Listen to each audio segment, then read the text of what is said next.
Hello and welcome to Illumination Podcast with Nick and Kisma, bringing you ancient wisdom for modern day success so that you can have the mindset to get your life and business set. As always, thank you for tuning in. And if you're new to the podcast, take a quick second to hit the subscribe button in iTunes, SoundCloud, or Stitcher. If you want to get the inside info for this and every episode, as well as some free gifts, go to illuminationacademy.net/podcasts. And now let's dive in to get your mindset for your life and business set.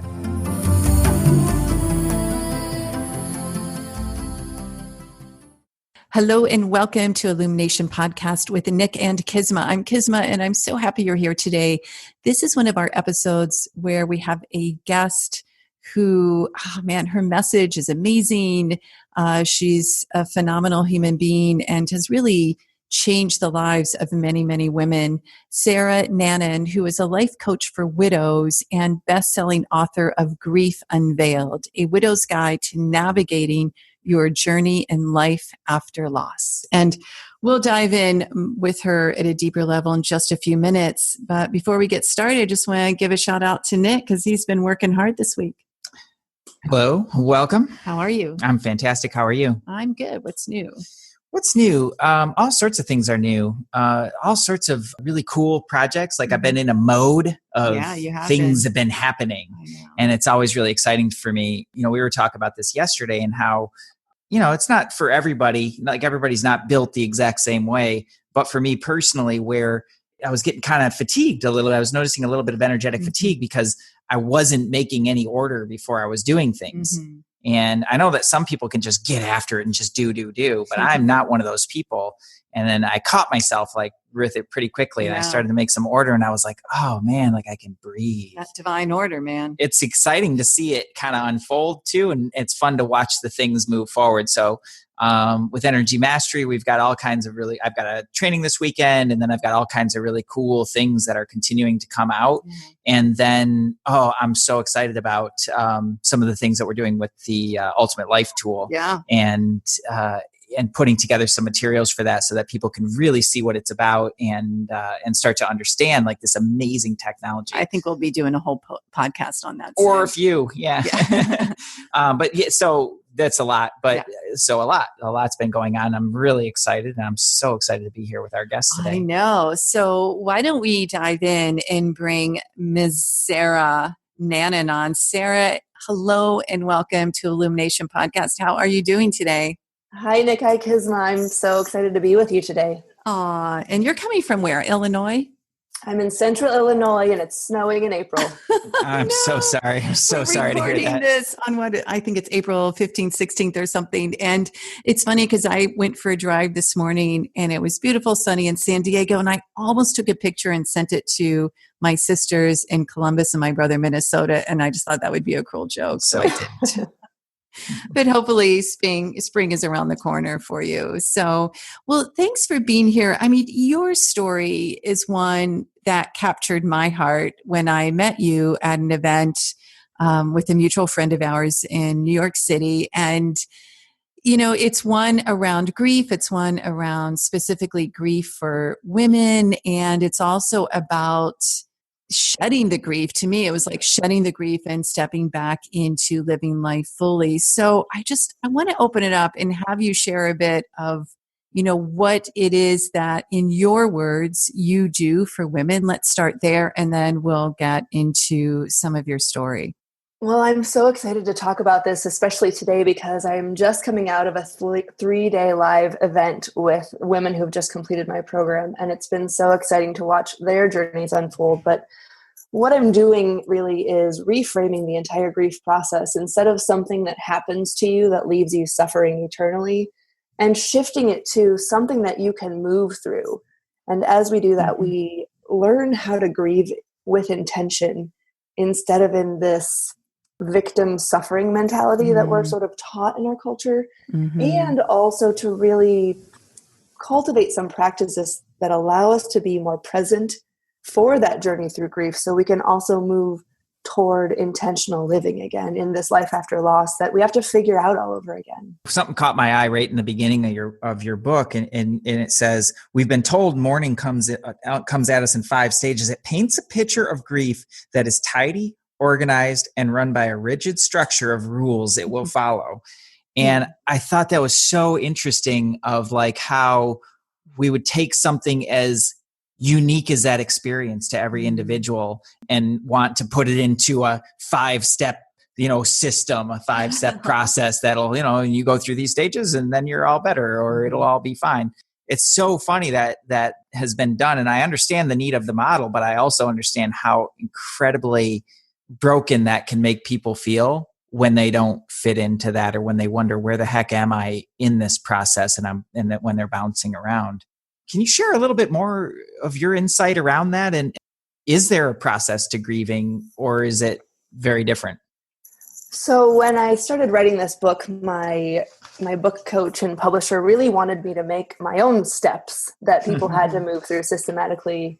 And I said, it just doesn't work that way, because some people start at step 3 and then go to step 1 and step 7. And some people have already done some of these steps or have cultivated some of these tools in their life before they became a widow. And so they skip over those and never get there. And so I think what happens in our culture, unfortunately, is we really live within this medicalized model of grief, and we've made it pathology instead of this hardwired response of our system, our psyche, our cellular and soul level immune system to move us toward healing. And instead of moving through this grief experience, we move away from it and we almost reject it. And that's really what's keeping us stuck so often, is our refusal to participate in this really intense emotional experience. Why is it that you think that happens, especially in our culture? Is it a demand for quick fix and positivity and get back to work syndrome, or is there not enough support for people that are going through grief? I think all of those things, Kisma, are a part of it. Certainly this idea of I shouldn't have to feel this, or it's not safe to feel that. I think that's one of the biggest reasons. We immediately, when we find out this tragic, terrible news, we immediately brace for the worst. And I was anticipating my demise. I was waiting for that day when my mental functions were incapacitated, when I was lying in bed, heavily medicated with no one to care for my children. And part of my decision-making process was built around that expectation that it would and should and must happen to me. And so we've really equated grief with depression, or something even deeper into the mental illness realm. And I remember Googling, is this grief or is this depression? And I didn't get a clear answer, but I was really afraid to know. And I just kept anticipating that belief structure to become realized in my life. And so part of it is really just this commitment and this dedication to outrunning the grief so that we don't become ill. We just have this expectation, I think, in our culture. When you think about the stigma, and I have my women who I coach do this, I'm like, what is your widow archetype? What is your belief structure around what it means to be a widow? And they all say the same things. And one of those is that they're a little crazy, and they never are quite the same again. And so that's part of it. But it's also, I think it has to do with the way that our grief resources are organized. And, when people are grieving, they either go to organized religion or they go to medical institutions. And both of those have pretty rigid structures around what's possible in healing. And I think, unfortunately, both of those structures also really ultimately don't actually believe in our capacity for healing. And that's really the thing that strikes me the most, is that even my therapist kind of saw me as this unsavable, pathetic figure. So what do you do with that when the person you're going to for guidance doesn't understand the journey? I mean, that's sad to me, because we know our body wants to heal, our mind wants to heal, our emotions want to heal. And I can imagine that one is never the same, yet not being the same isn't necessarily a bad thing. Exactly. Would you be open to sharing a bit of your story of what happened with you, your husband who passed, and you had children at the time? I know this must have been, when I read your writings, it was like your worst nightmare. It certainly was. I was living in Japan, actually, at the time. We were on a tiny Marine Corps air station in Iwakuni, Japan. We had 4 kids. Our oldest was 5, and our youngest was actually 6 weeks old. And she was born while her dad was away on training. And it was a Sunday morning in our house. I was making lunch when a knock came at the door, and it came following that. There was this almost like a movie scene that you see in the movies where these Marines dressed in their finest uniforms were standing outside my door, and the look on their face told me everything I needed to know. And that just set into action this string of emotions, of course, but also this incredible transformation. And a week later, I was relocated stateside because he was in the States actually when it happened. I see. So I packed up 4 babies and 12 suitcases, and across the ocean we went to go tend to business. What allowed you to function? I mean, being overseas, I'm figuring there wasn't family around you right then. I'm sure you had some friends, but it's not the usual support system that we think about when something tragic happens. How did you get from A to Z to get across the ocean, like you said, and back home?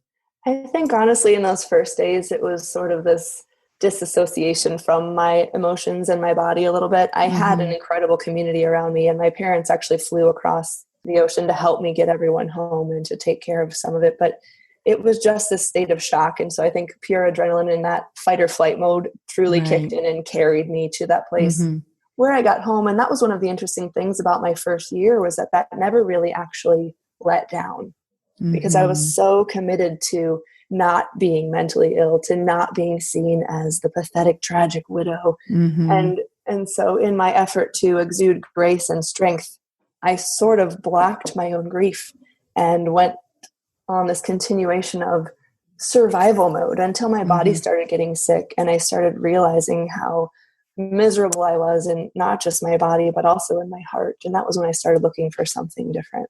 You mentioned that in one of the chapters as well, just trying to outrun it or outthink it. And what I thought was so interesting about that is how exhausting that can be. And you're saying, it's like what you mentioned was that it's almost like you're trying to avoid being sick or that label that goes on it. And it's actually creating that. Yeah, it's creating that exact thing, because it's exhausting you and your body's going to take the hit from that sooner or later. Right. And we know that when you stay in that activated fight response in your physiology, it creates this activated trauma state that you just sort of get stuck in. And of course, none of your body works there forever. And so the wheels kind of started to fall off, and I was having heart palpitations and just extreme chronic fatigue beyond what you would expect from being a busy single mom of 4 kids. And I kind of started seeking out support there. And it was interesting that I went to the usual suspects first, my general doctor and then a cardiologist, and everyone said the same thing. You must just have anxiety because you have a dead husband and 4 kids. Oh, man. And I thought, that must have I don't think that's true. Yeah. That must have been heart sinking. Yeah. I mean, yeah. So that was really the pivotal moment for me, I guess, when I started looking for something else, because I didn't feel seen in any of the support or any of the medical support for that matter. And that was when I shifted to a more holistic approach. And so is that something with the women that you work with is a constant where they're like, yeah, they didn't hear, I wasn't heard, I wasn't seen. That's feedback that you've been getting. And unfortunately, a lot of that's in our grief, counseling and our grief therapy. So a lot of them will say, I went once or twice, and they all sort of said the same thing. It just didn't really seem like they saw me. It was more like they were trying to fix me. And so one of the biggest messages that I'm bringing to the world is truly that we don't need to be saved in our grief. We need to be seen. And there's something so powerful in being seen within this sisterhood of women who understand it, who don't need to explain, and who aren't trying to save you. Now, you talk about turning inward. And it sounds to me like, was that the moment, like when you just felt so unseen by others, that was the moment that you just decided, well, I'm going to just turn in and start to look at myself? Was that what inspired that, or did that come later?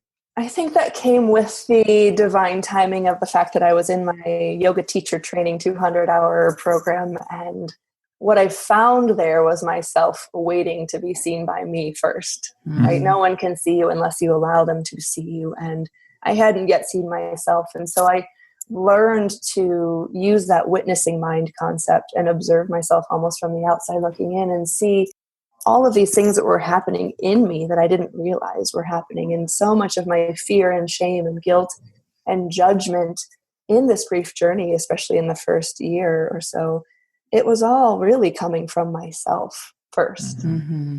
And in that process of turning inward, I mean, one of the things I've seen certainly in the spiritual communities and in people who are, finding a spiritual path is that then they do turn inward, and that's awesome. And then they start to kind of turn on themselves, or they get really wrapped up in their own heads, or they without any sense of objectivity. So I'm wondering if you can talk a little bit about, the difference between turning inward and winding yourself into your own head and your own thoughts. Sure. I think that's what I was doing, was unwinding myself from being in my own head. So often we have all of these voices in our head, not that we're schizophrenic, of course, but we've got, the voices of fear, and we have the voices of our parents probably, and, other authority figures that have been influential in our lives, sort of contributing to the thought process. And we hear all of them as truth. Right. And I think one of the biggest things that helped me was learning to find stillness and softening from this really intense masculine energy, forcing, striving, trying to be right, trying to be okay.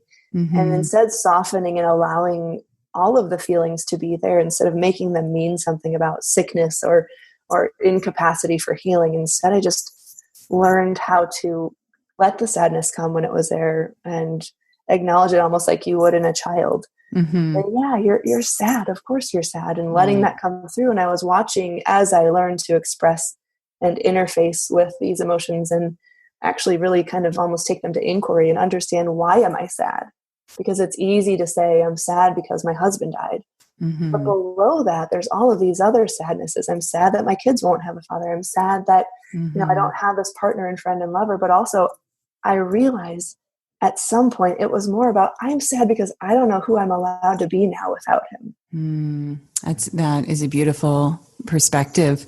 And I love that about how your journey and yoga teacher training created this awareness and objectivity and witnessing. I mean, that Sakshi piece that's why I love yoga so much. I love the movement, but I really love the philosophy behind it and what we can really nurture through that.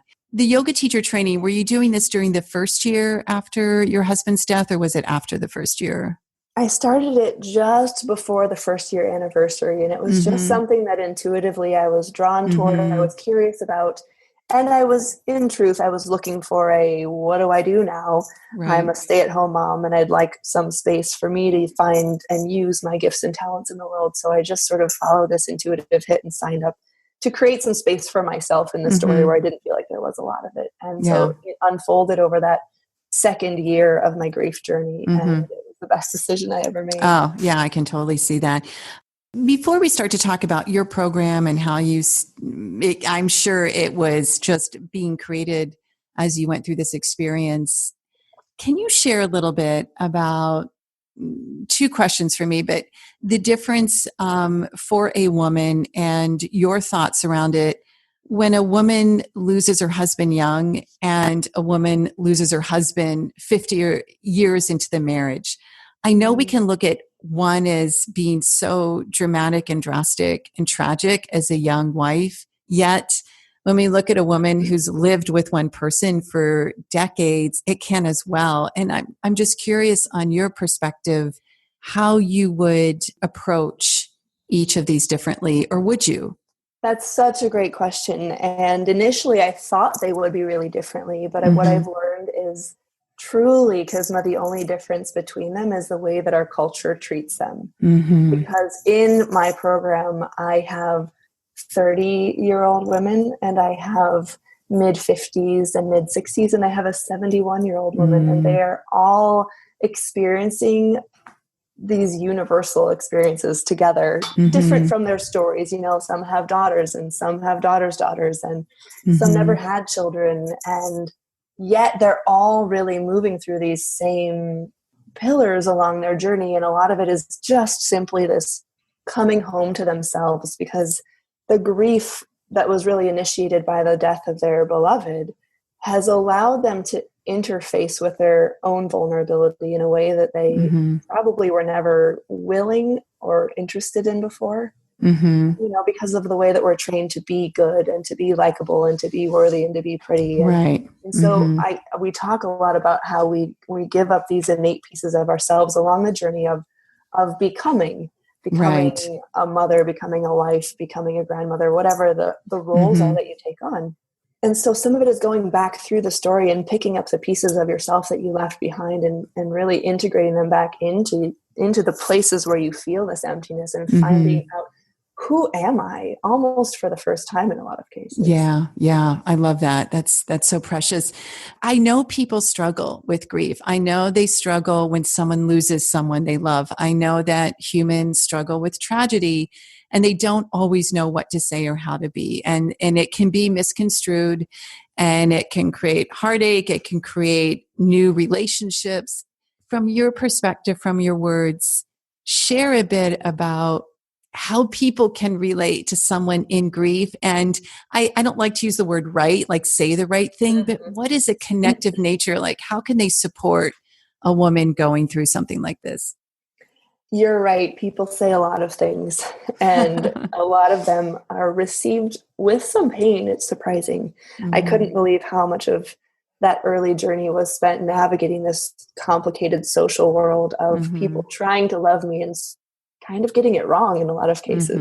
And so I think one of the most important things is to understand what empathy is, because everyone offers condolences and everyone offers these really safe quips and platitudes that we've been taught are like, these are the things that you're allowed to say to someone who's grieving. Don't say anything else. And a lot of those fall so shallow. I mean, what does it mean when you say, I'm so sorry for your loss? People wanted to say, how are you? And I didn't know how to even answer them because I wasn't actually sure how I was. And I didn't know if they really wanted to know the answer. But I think empathy, if they don't quite know what the difference is between sympathy, it's this curiosity to understand what it's like for us instead of presuming that we know, because there's so much projection of our own fears when we come towards someone else's deep, intimate, raw emotional landscapes. And so instead of saying you must be, or I'm sure you feel, and then fill in the blank, it's so much more loving to say, what's it like to be you right now? How can I show up with you right now? Instead of saying, call me if you need anything, you call them and see how they're doing. Right. And not just the week after or the month after. It's really an ongoing, I love that word, curiosity from a heart-centered place. And you're so right. It's like from the cards at Hallmark and just there's so much in society that is just superficial and at the surface layer. And I think that many people have never really learned or been taught or shown or experienced it from others during their own grief. So it becomes like this unknown way to navigate. I love the way you share that. It's so helpful. A lot of people ask me, what do you say? Because it's easy to say what not to say. And the thing I always come back to is, I love you and I'm here for you. And then actually show up and keep showing up, just like you said, because it's not just until the funeral or the month afterward that we're on this deep journey. It's years. And so showing up to see that person. And I appreciated the sisters in my tribe who were willing to laugh when I needed to laugh and cry when I needed to cry, and sometimes do both at the same time and not make it mean anything about anything. Yeah. I mean, as the outsider looking in, it's scary, because you don't know if what you're going to say, like what that's going to bring up for that person. And you might not know how to handle that. So I can certainly see people, having a hard time, stepping into that space with somebody else, no matter how much they care about them. It's not about that. It's more about like, geez, their own fears that come up around, golly, I don't know how I would handle that. And they might say something that I just have no idea how to respond to. And that's a scary space. So it's like, they have to be willing to step into that as well and really just be present with it. And I think that's, the beauty about the whole experience is just that it opens up that opportunity for real human connection. And way past, I grew up in the Eastern Orthodox Church, and there's just so much ceremony around when someone leaves the planet. It's as if let's just do all these things from showings and funerals and dutchas and lunches and, the 40 days after. And once all that's over, it's all good. It's kind of like we want the ceremony to represent, and it just doesn't. It's beautiful and it's helpful, but it doesn't represent, it doesn't take the place of true human connection. It sure doesn't. And I'll tell you from the inside, it's almost like it's for everyone else's consumption for their grief moment, because when you're at the helm of that funeral for your husband, you're really still in that survival mode and that shock place. And so I'm so glad they took a video of it, because I wasn't as present as I would have liked to be. And it wasn't really what I needed at that time. It was sort of this thing we had to do, and everyone else needed it. So we did it. And my work and my grieving and my rituals came long after that. Yeah, probably a little soon, for you at that point. And have you thought about your own funeral? Do you want it to be a party? Like what do you want that to be for yourself?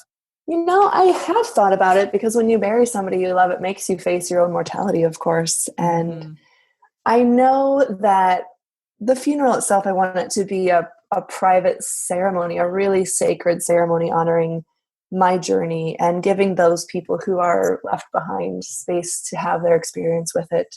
I don't want to be buried in a cemetery. I'd really like to be returned to the earth in a more natural way, but I would like there to be a party and a celebration of life, but not right away, because we tried that with my husband. And a lot of people, when they celebrate life, they like to include alcohol. And I was hiding in the bathroom for a lot of the evening, trying to dodge well-meaning drunk people who were celebrating in their own way. But it was hard for me to engage in their forms of celebration. I can understand. Yeah. It really is just far too soon. I think, Totally got it. Thanks for answering that. Yeah. So at what point, if there was a point, if it just was building, did you decide, okay, you went through yoga certification, you're a life coach, it's time to focus in on women who are grieving? How did that come to be? Well, I didn't decide. In fact, I fought it kicking and screaming for quite a while as these things happen. But it really, truly was this soul calling that no matter how much I tried, I couldn't outrun it. So I was actually, every time there was a fatal crash in the military after my husband, I was immediately contacted by people who were involved saying, would you talk to her? Could she talk to you? And I didn't want to be that person. I remember saying to my friend, I don't want to be the crash whisperer or the lady who talks about grief all the time. I don't want to, I'm already a widow. That's bad enough. When you're at a cocktail party and people ask what you do, you definitely don't want to be the widow who talks about death all the time. So I fought it, and I just kept doing my little life coaching business and teaching yoga classes. And finally, when I was out in San Diego, actually, with a girlfriend of mine and our daughters for a week-long getaway, I got a call from a friend of ours from our time in Japan, and she told me that there had been another crash and that the woman, the new widow, lived in San Diego, and she knew I was there and had requested I come see her before I left. Getting the chills. In that moment, I honestly, Kisma, just fell to my knees on the kitchen floor, and I just started crying, and I softened, and I said, okay, I don't know what this will look like. I have no idea how this will feel. She just found out yesterday that her husband died. I don't know if I can be of use to her, but I'll go. So later that day, I walked into her home that was filled with mourning people who loved her, and walked out to the garden, and we enjoyed this couple of hour-long, really intimate, beautiful, vulnerable conversation where I got to just see her, and I got to show her just a little glimpse of hope. Yeah. Not, silver linings, not here's how you fix it, but just, I want you to know that this journey will take you to a new place. And there is a sweetness on the other side that I know you can't even fathom right now. I just want you to know it's there. Yeah. And that every day when you take these tiny steps, you'll be moving in the direction of it. And it was interesting how similar it felt to my former work as a birth doula, standing beside women in labor who were in this deep, raw emotional landscape. And that same thing, letting her be at the center of her own storm and really calling upon her own power and saying, it's not that you do this, you are doing this, and you have everything you need, and I'm here, and so are all of these other people surrounding you for this journey that you're taking. Oh, that's beautiful. Thank you for sharing that. Mm-hmm. I want to turn to a section, and I just love this quotable. This is 100% getting made into a meme. Self-care isn't about a bath and a couple of candles. It's about learning to notice your pain and holding it tenderly so that you may move through. It's so spot on with the ideas that we have about self-care, being, I'll let myself have an extra piece of cake, for comfort food, or I'm going to have a little bath and light a candle. And then that's my self-care for the week. Or a bottle of wine. Yeah. Or a bottle of wine, or the month. Yeah. And it's just so horribly inadequate and really, really so minimally helpful. But I'm wondering if you can talk a little bit more about true self-care and how you see that. I'm so glad you brought this up, Nick. It's one of my favorite things to talk about and to really teach people, particularly women, although I know men are in deep need of this as well. Yeah, I'm coming back to that. I have questions about guys too. Good. I can't wait. So we really live in this world where self-care is thought of as a luxury, and luxury in our world, like you mentioned, is baths or cake or wine or getting your nails done. We don't really value it on the medicinal level that we require it. And so this notion of self-care is really noticing what you notice about what you need. And self-care includes things like setting boundaries and saying no and taking space for sleep. And for me, it looked like hiring a babysitter so that I could just be alone long enough to even know what I was thinking or feeling at all. And yeah, we really live in this place where we're so disconnected from the truth of our needs, and we're taught that and we're modeled that. Unfortunately, it leaves us almost as these shells of humans, like we're drones going through this factory model of life. We're sleepwalking, and we're going to work, and we're paying the bills, and we're feeding the kids, and we're going to the practice, and we're driving to dance, and what? Yeah. We're not having this awake, alive human experience where our needs count and our needs matter. And so for me, self-care used to be this luxury item, but now I know that I 100% need body work. It's the same for me as brushing my teeth or going for my annual exam or any of the other things that you couldn't fathom your life without. If you treated your self-care like you treated your cup of coffee in the morning, imagine how much better you would feel. I couldn't agree more. The healing technique that we utilize is definitely one of the things I always share with people that go through the program. I'm like, this is as important as brushing your teeth. And probably more, actually. Yeah, probably more. I mean, but at least they get it with that piece, Okay. If I think about this as being brushing my teeth, then that kind of gets me in the ballpark. But really, like how you manage your human, it's so critical, and it is unique how people's needs are different. That's we have this assessment tool that we utilize that gives people, it tells you. When you talked about the voices in your head, I cracked up because I said, as a matter of fact, there's 12 of them. But regardless, it's what fuels you and how you need to get that fuel in order for you and your unique human, one of the only one like you on the whole planet, really needs to relate to that in the most effective way. And that's an art. And it's and it should be and I'll use the should word. I'll should all over it. Is that it should be treated as an art and something that is really like a craft that you develop and a skill that you develop in order to be really effective at managing yourself, not just so that you can recover and restore from something as tragic as grief, but also so that you can take those next steps, which I know you talk about in your book too, of that, that's part of the journey, but that ain't the end of it for sure. There's so much more beyond that. And I just think that's the coolest thing.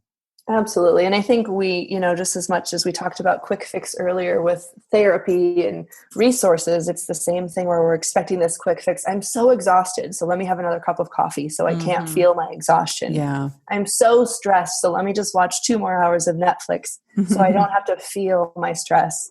And we disassociate and we numb and disconnect from what we're feeling. And that's what we're taught, that is self-care. How can I figure out how not to have this human experience that I'm having instead of creating space to actually have it and to tend to it. And the truth is, it's physical as much as it is subtle body. And so there's so much self-care that we require, managing the energy, managing the drama, and the ways that manifests physically just as much as it does mentally, emotionally, and on the soul level. Yeah, I couldn't agree more. We were at an event this past weekend, a concert, and we were talking with a registered nurse. She works in the ER at a county hospital. And one of the really interesting things that she brought up, we talked about it in some depth, is how there has become this feeling that we shouldn't have to experience pain. Yes. And so in her profession, that looks like people want drugs. Mm-hmm. You know, when they feel pain, they're like, give me something for the pain. Yeah. And she, it's the exact same thing as she said is, you know, an opiate, it doesn't make the pain go away. Actually, it doesn't do anything for the pain. All it does is distract you from it so that it doesn't matter to you as much. Feel it. Yeah. Mm-hmm. And I just, it's the same way emotionally, it seems like. And I know, you know, can you talk a little bit about that? Like, what are some of the ways that people distract themselves? Like, how do they jar themselves out of that pattern and really allow the pain? Sure. Well, you know, that's what we're taught. That's what we're told. And people are expecting you to go back to normal, your old normal. And so we're hustling. I call it the grief hustle. We're doing all the things that we can try to be okay. And this is that really forcing masculine energy of, if I just try hard enough and long enough, this will go away. Mm-hmm. And so it looks like overscheduling yourself. It looks like ignoring your exhaustion. It looks like numbing with substances and TV shows and scrolling through the Facebook feed for hours because you're lonely. And then that makes you feel not lonely anymore, even though you're still totally alone. Right. And what we're really doing is, I don't use the word meditation and mindfulness because people seem to be averse to that and it sounds really scary and hard and complicated for them. I continually to this concept of noticing what you notice and not making it mean anything. So notice what you notice about how you feel in your body. Notice what you notice about how you feel in your heart and in your thoughts. Notice what you notice about how you feel about the schedule of your calendar today. Because what we find is that we're numbing with exhaustion just as much as we are numbing with substances and distractions. If we're tired enough, we can't actually feel any of it either because our most primary basic survival needs aren't being met. So what I'm really creating is this space where I'm teaching women without them knowing it at first, how to meditate, how to allow their physiological responses to ground and to come down from that fight and flight response so that they can learn how to be present and witness their experience. And I know every widow out there who's hearing this is like, that's not what I need. I have a dead husband and I need him back. That's the only thing that will fix it. I know that because that was me. But as we learn how to create stillness and we learn how to get grounded and let the physiology of grief ground itself and come present, we learn how to witness our thoughts and our emotions in a new way. And then we learn how to take them to inquiry, is what I call it, and understand what's this coming from, what's it asking for, and what's the path to freedom in the form of expressing, releasing, or healing this. Two things. Nick, I want to just go back to something you said, and maybe we reframe it. You said the tragedy of grief. Is grief tragic, or is it the loss? Or because grief, I just share a little bit about that, Sarah. Like, is it actually tragic, or is it a beautiful process? Well, I think we've turned it into a tragedy because we're really disconnected from the truth that every single person who's ever born will die. And I'm always kind of surprised how even when great grandpa Albert, who's 97, who's had cancer for 7 years, dies, we're all like a little surprised. I know, right? And I mean, I'm committed to real talk and real truth about this stuff. I know sometimes people can say like, oh, that was really intense the way you said that. But sometimes it paints this picture that we haven't quite actually consciously considered, that why are we all so surprised that we all at some point or another die? And I know, you know, organized religion plays into that, and our human willingness to ignore the truth of that reality because it makes us feel a little safer in our daily life. But what I'm learning, you know, from my own journey and continually learning and being shown from these amazing women that I'm so honored to get to support is that there are these gifts hidden in the rubble of your grief. And it really does feel like your life is over. It really does feel like there's no hope. The darkness is so all-consuming for a time. Mm-hmm.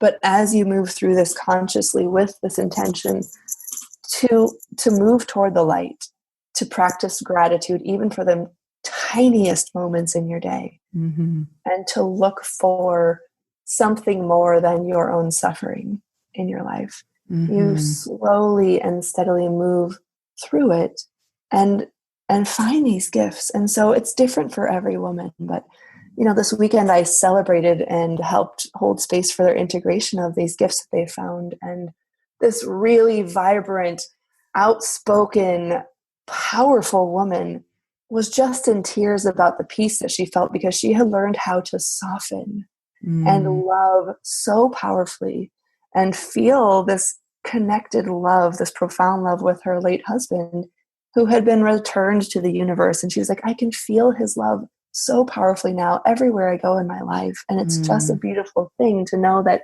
while he's not here on this physical plane with me, I absolutely feel his presence in the wind, in the sunset, in the pink blanket wrapped around me. And it's not that she's, all about him in her life after loss, but that she has been able to see this universal love that really is the source that we all are connected. So good. Yeah, it's that identification with that divine love. That's amazing. So in their grief journey, because they're finding their voice, they're finding their needs and learning how to express them. They're learning how to say no, thank you, and express their truths, whatever they are. And I think honestly that coming home to yourself journey that was initiated by the grief, that's the beauty of it. So it's a tragic loss, and it's this heartbreak of having the person who made your world make sense to you be ripped out of the middle of your story. And so many of us just circle around that emptiness and never move forward. But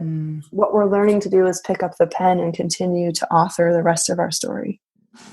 When you speak about tragedy, I think that, and this may just be unique to me, but it's not necessarily a bad thing. It's part of the human experience, right. But it's exactly what we've done. It's what we humans have done to that word and what we've done to that, to put all over it to make it, try to put it back into a 5-step process to get out. Sure. And you're going to take these steps.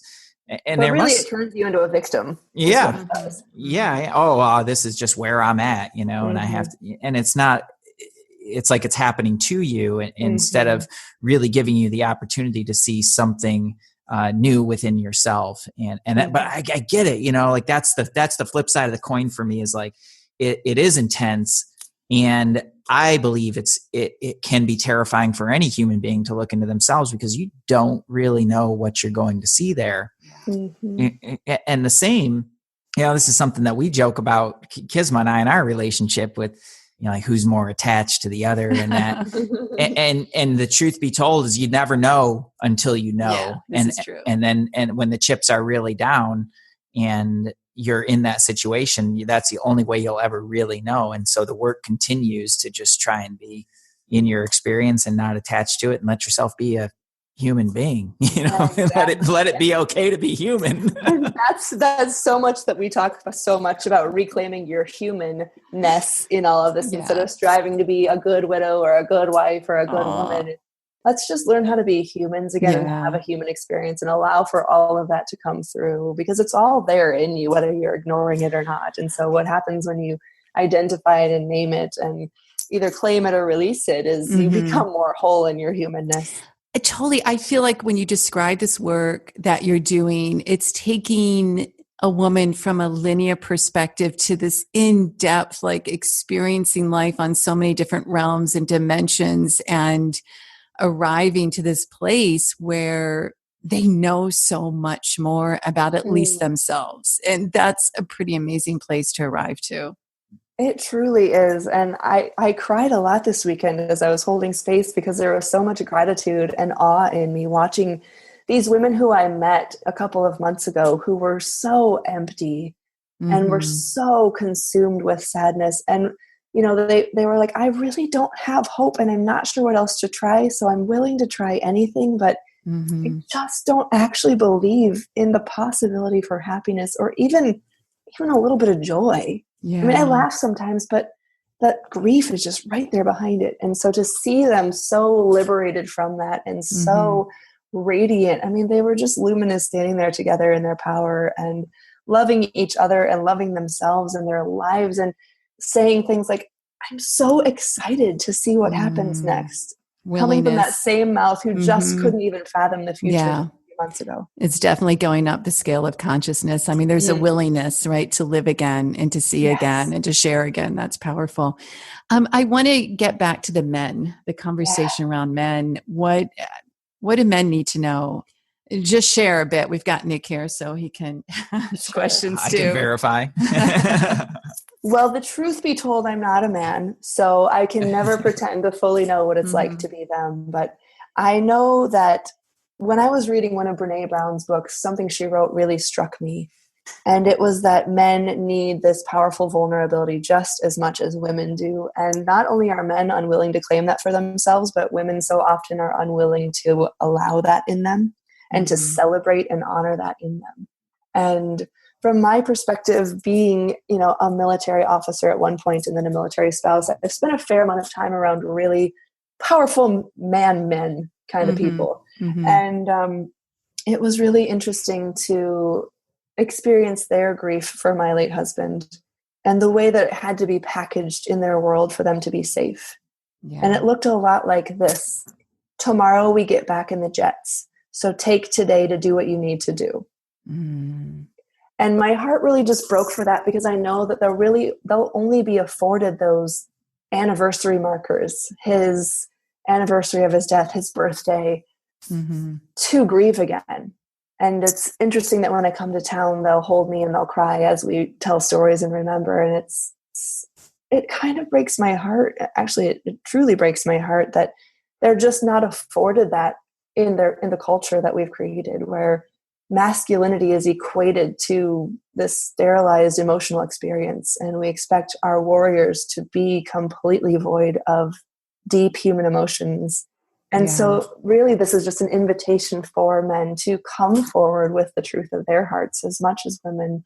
I haven't had the opportunity yet to support a widower, and I would be so incredibly honored to hear their stories, because I know that their journey through grief is going to be different than the widows. And as much universality as I've seen among the women that I've supported, I'm positive that their experience will be different. Right.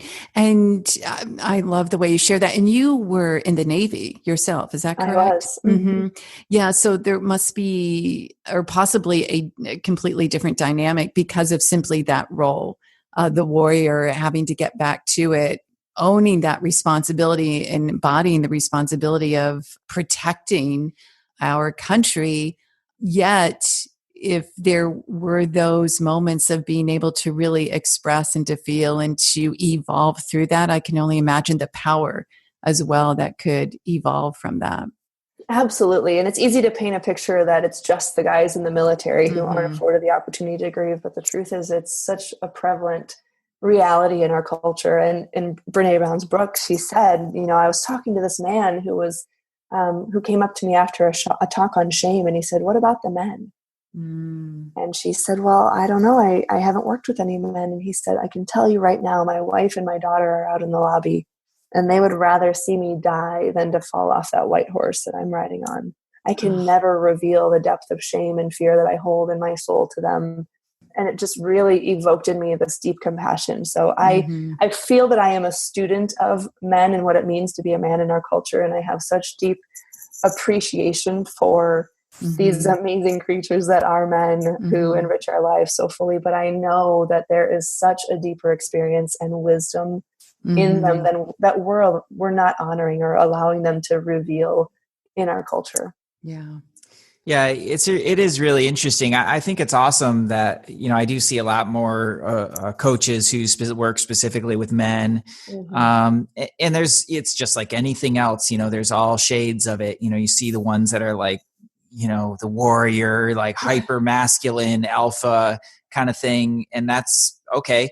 And then you see the others who are just like, oh, we're just really going to get in our feelings, and they get really into that feminine side. And that's cool too.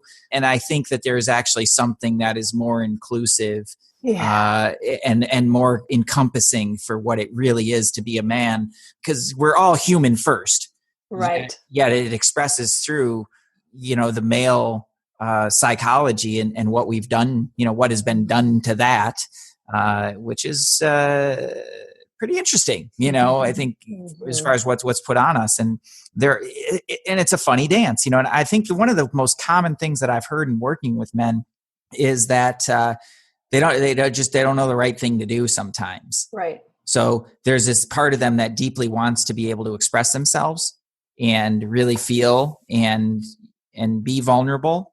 And then there's another part of them that really feels like, if I do that, then I could lose respect, or I could be seen as weak, or it could really shift how the women in my life relate to me. Mm-hmm. And that also is a scary place. Mm-hmm. So I don't really have the answer to that. I haven't developed a man's program. It's something for me personally. I'm sure I'm not alone in this. This is something that I'm just kind of continuing to evolve myself, but it's a conversation that I've been having with myself a lot. It's like, well, what does that even mean?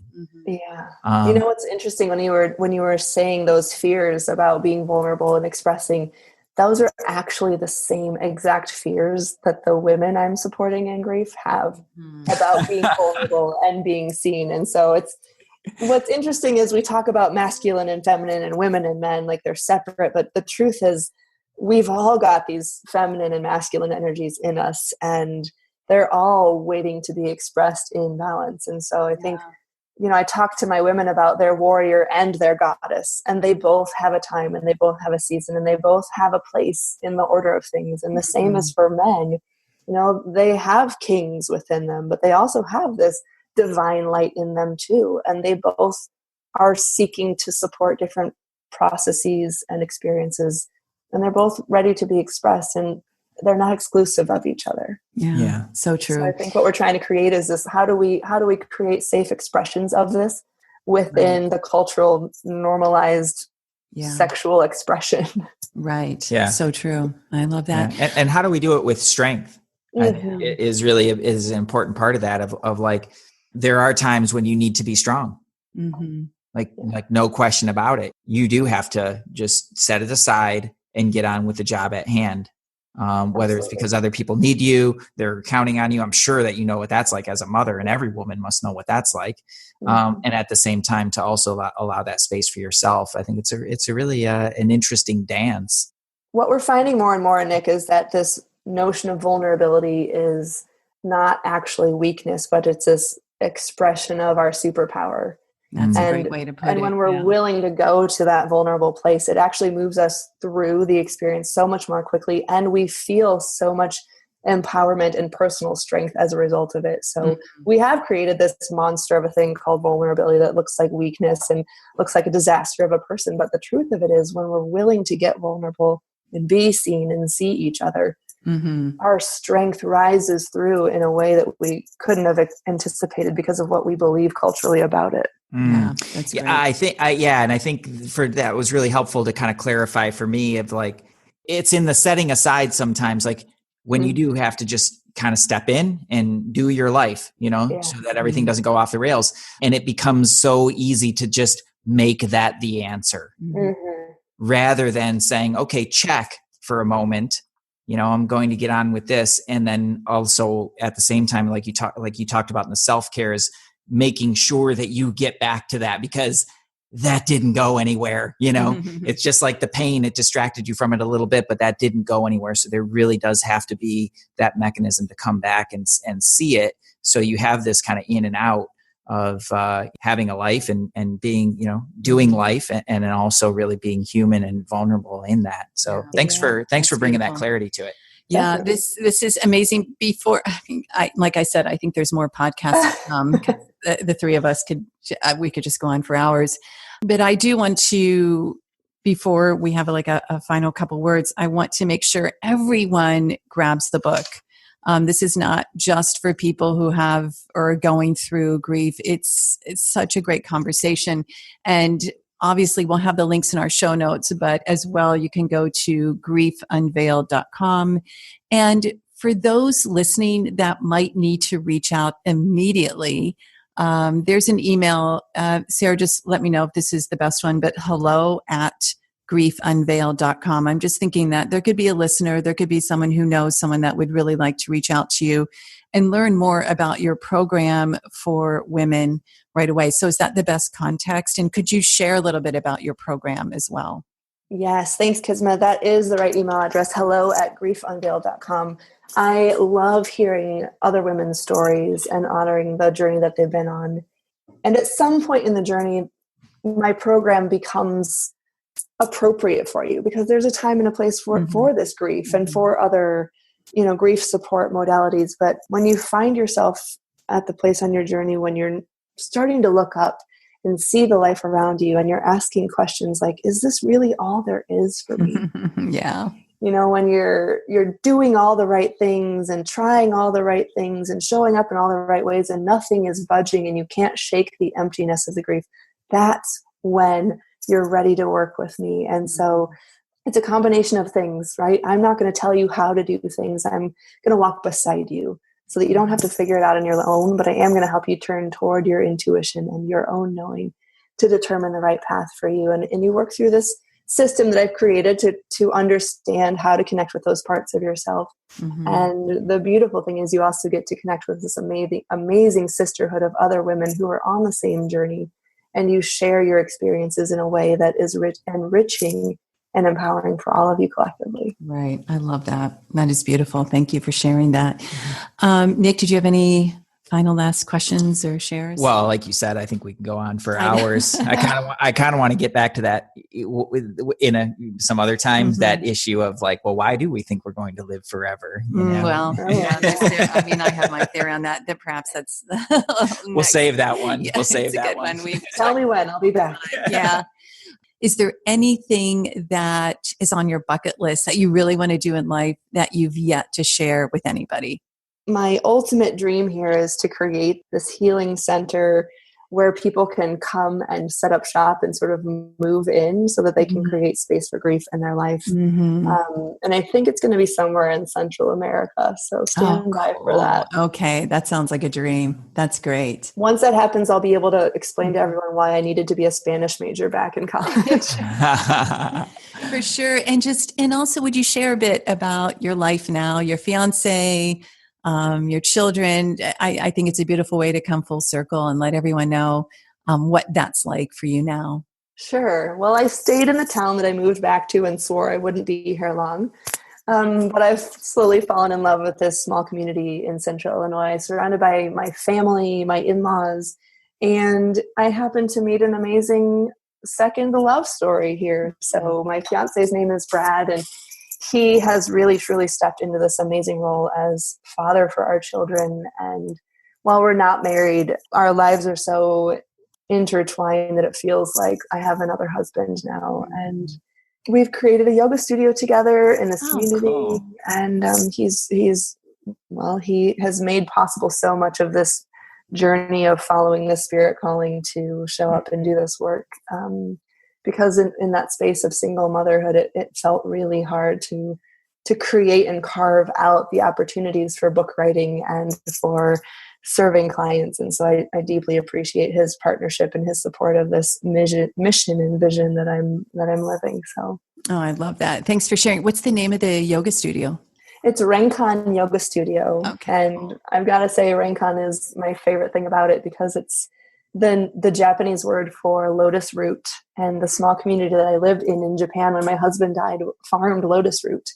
Oh, and that's great. When I was trying to find the name, I noticed that every other yoga studio in the entire world had the lotus blossom in it somehow. Yeah. And I thought, I want this to be a place where people feel safe to bring the deep shadow work that happens in the muddy, mucky waters of life that brings about that beautiful blossom in the end. But I wanted it to be a place where people could come get real and be seen. Yeah, I love that. It's funny that that's so awesome. Like, it's funny that we attract these people folks like her unknowingly, because that was when we owned a yoga studio. in Michigan, it was same. You know, it's like, this is your place to come and be seen and to really just be who you are, even if it's just for this little hour during the day. Like, that's so awesome, you know? And I just think that's so cool that you're bringing that. And I love that. Thank you. Love it. Well, Sarah, thank you so much for being here. Any last words of wisdom for our listeners?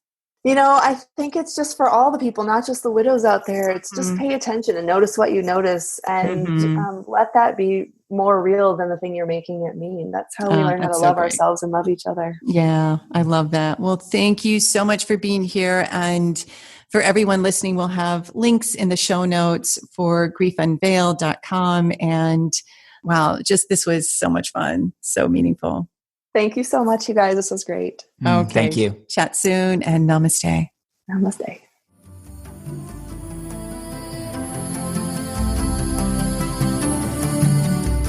Hey, thanks for jamming with us today. And if you enjoy Illumination Podcast, please go ahead and share it with someone you love. Give us a rating, review, download our podcast. And remember, you can find us at illuminationacademy.net/podcasts. Talk to you soon. Namaste.